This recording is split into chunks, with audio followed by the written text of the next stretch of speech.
బహిరంగంగా నియోజకవర్గానికి 50 కోట్ల రూపాయలు ఖర్చు చేశామని చెప్పిన జేసీ దివాకర్ రెడ్డిపై కేసు బుక్ చేయాలని సీఈఓ గోపాలకృష్ణ ద్వివేదికి ఫిర్యాదు చేశారు. సిపిఐ రాష్ట్ర కార్యదర్శి రామకృష్ణ చంద్రబాబు నివాసం వద్ద జేసీ దివాకర్ రెడ్డి చెప్పారని, అందువల్ల తాడిపత్రి ఎమ్మెల్యే, అనంతపురం ఎంపీ ఎన్నికలను రద్దు చేసి రీపోలింగ్ జరపాలని డిమాండ్ చేశారు.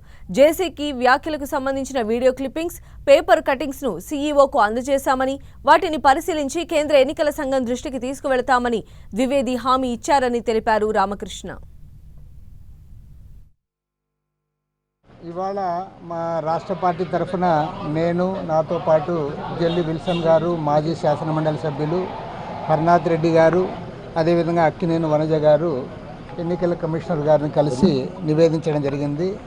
ప్రత్యేకించి ఇవాళ రాష్ట్రంలో మొన్న జరిగిన ఎన్నికలు భారీ ఎత్తున వేల కోట్ల రూపాయలు ఖర్చు చేసి, బ్లాక్ మనీని అంతా ఖర్చు చేసి ఎన్నికలను ప్రభావితం చేశారు. ఒక రకంగా చెప్పాలంటే ప్రజాస్వామ్యానికి పాతరేశారు.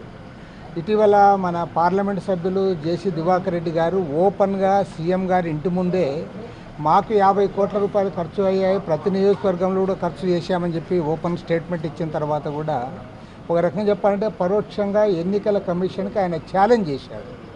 అయినా సరే ఇంతవరకు ఎన్నికల కమిషన్ ఎలాంటి చర్య తీసుకున్నందువల్ల ఇవాళ కమిషనర్ గారిని కలిసి మేము అన్ని నివేదించడం జరిగింది.